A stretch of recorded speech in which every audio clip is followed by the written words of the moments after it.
Pemirsa, fenomena menteri menjadi caleg bukan yang pertama kalinya terjadi. Namun dari pemilu ke pemilu belum ada aturan khusus bagi mereka.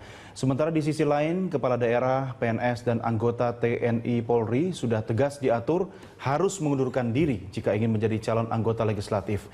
Ya, apa saja konsekuensi politik dari menteri menjadi caleg? Kami akan membahasnya bersama pengamat politik Gun Gun Herianto. Selamat malam, Mas Gun. Selamat malam, Terima Mas kasih Dan. bergabung bersama Berita Satu. Ya, sama-sama. Masalah etika atau regulasi atau aturan sebenarnya? Dua-duanya. Dua-duanya. Aturan kan sudah jelas sebenarnya, Mas Gun. Sebetulnya aturan yang mengatur tentang menteri mencalonkan diri itu memang masih di wilayah abu-abu. Bahkan saya bilang itu belum jelas ya. Sengaja dibuat abu-abu kali? Sengaja. Saya melihat kecenderungannya sengaja karena kalau kita lihat konstelasinya dari beberapa periode ya, struktur kekuasaan kita terutama di eksekutif itu memang tidak pernah membentuk zakon kabinet.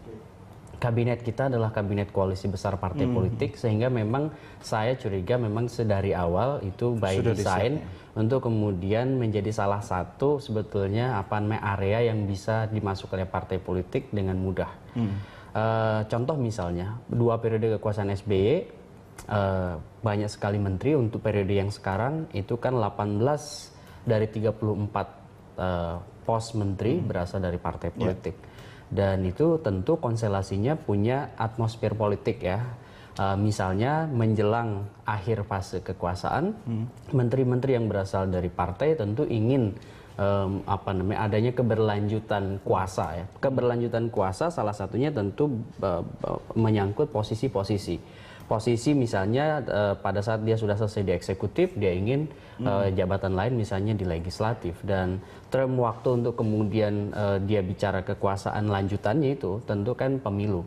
Dan di pemilu kalau menteri kan biasanya setelah pemilu legislatif, setelah yang penting aman dulu ya, ada di mana ya, perkara nanti masuk kabinet lagi atau tidak itu urusan kedua. Makanya saya bilang juga ini bukan hanya soal regulasi tapi soal etika, karena bayangin aja dia terpilih di satu dapil dari satu basis konstituen, berarti kan dia mewakili sekian juta konstituen masuk ke DPR, tiba-tiba misalnya partainya berkoalisi kemudian membangun pemerintahan, artinya terlibat dalam kerja eksekutif, kemudian dia didistribusikan oleh partai ke menteri yang asalnya misalnya anggota legislatif, dia kemudian menjadi menteri dan dia meninggalkan begitu saja basis konstituen. Ini kan soal etika politik. Kita coba lihat apa yang menjadi alasan salah seorang menteri mencalekkan diri, yaitu Syarif Hasan, Menteri Koperasi UKM, pemirsa, yang juga merupakan calon anggota legislatif Partai Demokrat. Ini untuk peningkatan suara partai. Singkat sekali ya, tujuannya jelas sebenarnya. Artinya kalau dari Partai Demokrat sendiri, Mas Gun, memang ada perintah langsung dari, ini apakah presiden yang merintah langsung atau ketua umum Partai Demokrat ini? Logika itu kan logika yang sangat artificial, logika yang sangat, bahkan bisa saya sebut tuh logika yang dangkal. Untuk meningkatkan suara partai kan tidak mesti menteri yang kemudian. Tapi kan nama-nama mereka ini sudah dikenal di masyarakat. Betul. Karena dia jadi menteri pasti lebih populer dibanding calon lain. Betul bahwa dia lebih populer, tetapi belum tentu juga kalau dia tidak berada di mainstream ya, tidak berada di mainstream partai, kemudian dia juga popularitas tidak bisa selalu dikonversikan menjadi elektabilitas. Ini kan soal akses saja. Kebetulan dia berada di mainstream, dan misalnya mainstream Partai Demokrat, taruhlah seperti Pak Sarip itu kan, atau Pak Mangindaan itu kan berada di mainstream sekarang. Artinya Demokrat sekarang di bawah Pak SBY. Dan ini tentu juga menjadi bagian dari political game yang konteksnya itu sebetulnya elit ya. Jadi ini saya bilang pertama, saya khawatir begini.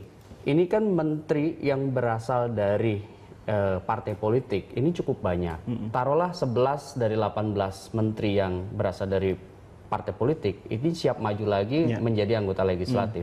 Ini kan bukan jumlah yang sedikit.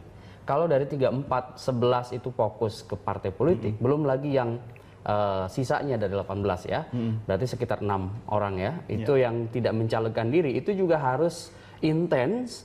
Ada dualisme loyalitas, jadi bukan loyalitas lagi kepada pemerintahan, tapi juga loyalitas kepada